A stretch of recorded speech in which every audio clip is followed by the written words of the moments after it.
আসসালামু আলাইকুম রহমতুল্লাহ। তাকওয়ার ফল।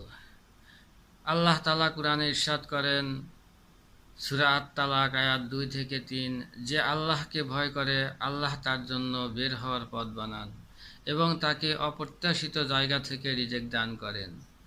প্রিয় ভাই ও বোনেরা, তাকওয়া মানে হলো আল্লাহকে ভয় করা, তার আদেশ মানা এবং গুনাহ থেকে বাঁচা। যার জীবনে তাকওয়া থাকবে, আল্লাহ তার জন্য এমন দরজা খুলে দেন যা মানুষ কল্পনাও করতে পারে না। আমরা অনেক সময় জীবনের সমস্যায় দুশ্চিন্তায় পড়ি, চাকরি নেই, রিজিকের অভাব, সম্পর্কের টানাপোড়েন।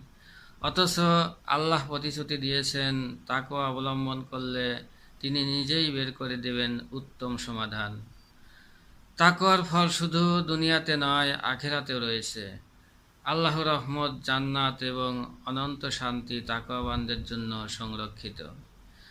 তাই আসুন আমরা সবাই জীবনের প্রতিটি ক্ষেত্রে আল্লাহকে স্মরণ করি, হারাম থেকে দূরে থাকি এবং তাকওয়ার পথে চলি। এখানে মূল কথা হলো দুশ্চিন্তা নয়, তাকওয়াই হলো সফলতার আসল চাবিকাঠি। আসসালামু আলাইকুম ওয়া রাহমাতুল্লাহ।